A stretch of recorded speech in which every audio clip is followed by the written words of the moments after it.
Again welcome back. हमारा add on part 5 में आपका स्वागत है। देखिए, हम लोग पिछले पार्ट 4 में जो कवर किए थे लॉस ऑफ पर्सनल बिलोंगिंग्स, ठीक है।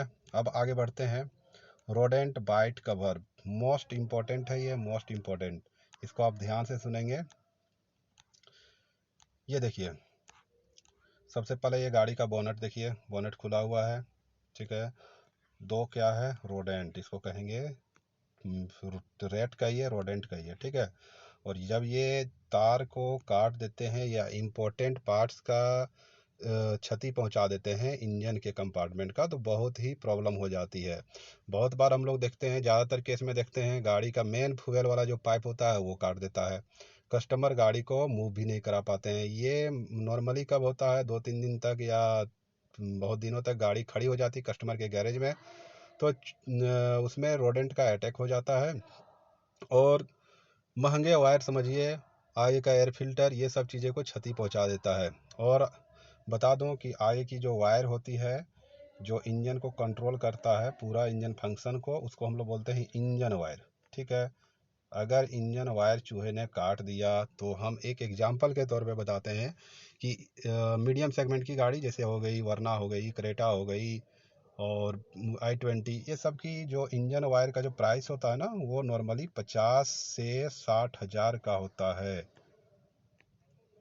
इंजन वायर का प्राइस। तो एक चूहा कितना बड़ा क्षति कर दिया। लेकिन ये अगर आपका इंश्योरेंस में ऑप्ट करा हुआ है रोडेंट बाइट, तो इंश्योरेंस कंपनी इसको भी कवर करेगी। अगर रिपेयर करना हो, रिपेयरेबल वायर हो तो रिपेयर होगा, या रिप्लेसमेंट होगा तो रिप्लेसमेंट भी करना पड़ेगा। बहुत बार हम लोग देखते हैं कि इंजेक्टर की वायर जो कपलर होता है उससे सटा करके बहुत बुरी तरह से काटते हैं, मुश्किल हो जाता है उसको रिपेयर कर पाना, और उसी केस में हम लोग रिप्लेस ही कर देते हैं। एज ए रिपेयर में बता रहा हूँ, हमारे यहाँ गाड़ी लगभग महीने की 100 गाड़ी की एक्सीडेंटल रिपेयर होती है। उसमें हम लोग हर महीने 1 से 2 वायर लगभग चेंज कर देते हैं। तो ये समझ पा रहे होंगे कि जो फ्रीक्वेंसी है वायर काटने का चूहे का, वो कितना ज़्यादा है। बहुत सारा वायर रिपेयर करते हैं और हर महीने 1-2 वायर चेंज कर देते हैं, ठीक है। वायरिंग, ये यहाँ की जो वायरिंग होती है इंजन कंपार्टमेंट की, उसको फ्रंट वायरिंग बोलेंगे। क्या बोलेंगे? फ्रंट वायरिंग बोलिए, या इंजन वायरिंग, या इंजन वायर, ठीक है। और ये अंदर देख लीजिए, डैशबोर्ड के अंदर कितना वायर का जाला है, ये पूरे कंट्रोल करता है। एयरबैग है तो एयरबैग सिस्टम हो गया, उससे कनेक्टेड होता है। म्यूजिक सिस्टम से कनेक्टेड होता है, आपका एसी से कनेक्टेड होता है। चूहा यहाँ तक भी घुस जाते हैं, इजीली घुस जाते हैं, हर एक गाड़ी में घुस पाते हैं, चाहे कितनी भी प्रीमियम गाड़ियाँ ना हो, सारे गाड़ियों में चूहे घुस जाते हैं अगर बहुत समय तक आप गाड़ी को नहीं चलाएंगे, नहीं मूव कराएंगे तो, ठीक है। ये सब क्षति पहुंचा देता है, काफ़ी परेशानी हो जाती है। अगर ये सब कोई भी एक वायर क्षति पहुंचा दिया तो डैशबोर्ड में लाइट आ जाती है मल फंक्शनिंग, कभी म्यूजिक नहीं चल पाता है, कभी एसी नहीं काम करता है, कभी उसके चलते गाड़ी का ओवर हीट बताने लगता है, तो कभी एक सिलेंडर 2 सिलेंडर की वायर अगर काट दी तो कभी गाड़ी एक सिलेंडर पे चलता है, पावर नहीं मिल पाता है।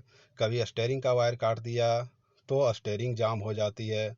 तो कितनी परेशानी हो जाती है। मैंने ये भी अंदाज़ा दे दिया कि भाई आगे क्या वायर का दाम लगभग 40, 50, 60 हज़ार तक हो सकता है। इसको डैशबोर्ड वायरिंग कहते हैं। इसका प्राइस भी लगभग मैं बता दूं 20 हज़ार से 25 हज़ार तक। ये मैं क्योंकि हुंडई में काम करता हूं तो हुंडई की वायर का दाम बता रहा हूं। आप टोयोटा या और भी ऊपर ब्रांड में जाएंगे और महंगी वायर होती है। हुंडई का, मारुति का लगभग इसी तरह का प्राइसिंग होती है, ठीक है। तो इस कंडीशन में क्या होना चाहिए, कस्टमर्स को इंश्योरेंस में रोडेंट बाइट जरूर लेना चाहिए, ठीक है। अब बहुत सारे एजेंट, इंश्योरेंस एजेंट के लिए भी ये नया है। मैं एक केस स्टडी बताता हूँ। एक सर्टेन इंश्योरेंस कंपनी का पॉलिसी हमारे पास आया।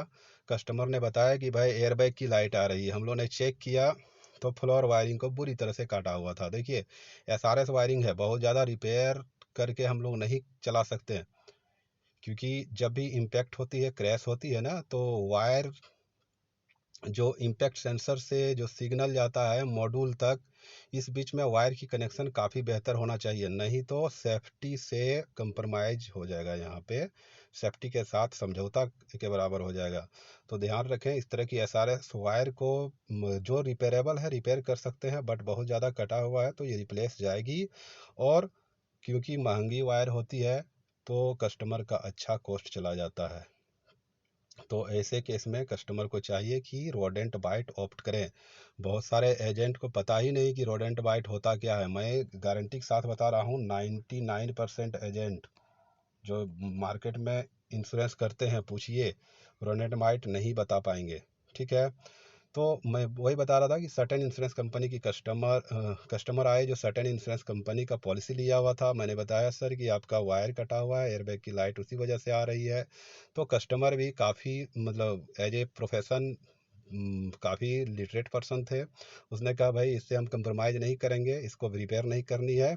उन्होंने इंश्योरेंस कंपनी को अपना इन्फॉर्म किया। इंश्योरेंस कंपनी ने उसे बताया कि सर कोई भी डैमेज को इंश्योरेंस कवर करती है, चूहे काटने का कवर नहीं करती है।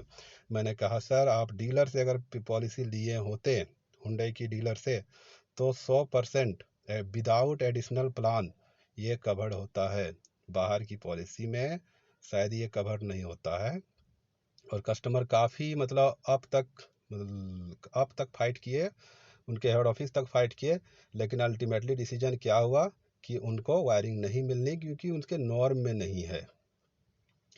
तो ग्राहकों से यही अनुरोध है कि भाई जब भी जिस ब्रांड की आप गाड़ी रखते हैं, और इतनी सारी मैंने एड ऑन एक्सप्लेंस किया है, तो काफ़ी इंपॉर्टेंट एड ऑन ये भी है रोडेंट बाइट जरूर ऑप्ट करें। अगर आप हुंडई की पॉलिसी लेते हैं तो इसमें इन बिल्ट रोडेंट बाइट होती है, अलग से मेंशन नहीं होता एड ऑन में कि ये रोडेंट बाइट है। तो ये कहेंगे कि हुंडई की डीलर से या जिस कंपनी की गाड़ी है उस कंपनी की डीलर से ज़्यादा इंश्योरेंस आप ऑप्ट करें। इससे क्या होगा, आपको परेशानी का सामना नहीं करना पड़ेगा। रोड एड ऑन्स और भी है, बट लगभग मैंने 15 पेज मतलब 12 एड ऑन लगभग मैंने कवर कर दिया है। और भी एड ऑन्स है, उसको सेपरेट वीडियो में बताएंगे। ठीक है, जैसे एक्सेसरीज का भी एड ऑन होता है। कस्टमर्स लो मॉडल की गाड़ी को खरीदते हैं और टॉप मॉडल की हेडलाइट लगाते हैं, एलॉय व्हील लगाते हैं, लाखों लाख एक्सेसरीज में खर्चा करते हैं, बट उसको at the time of accident उसको वो मिल नहीं पाता है। जब गाड़ी डैमेज होती है, एक्सीडेंट होती है, तो इंश्योरेंस कंपनी नहीं अलाउ करती है, because he has not opted a electrical and non electrical accessories. तो दोस्तों ये वीडियो कैसा लगा ज़रूर कमेंट करके बताएंगे। और भी मन में कोई भी सवाल हो, किसी तरह की मतलब जानने की इच्छा हो, तो आप कमेंट करके बताएं कि भाई इस पर आप वीडियो एक शेयर कीजिए। बिल्कुल मैं वीडियो के साथ हाजिर हूँगा। Thank you.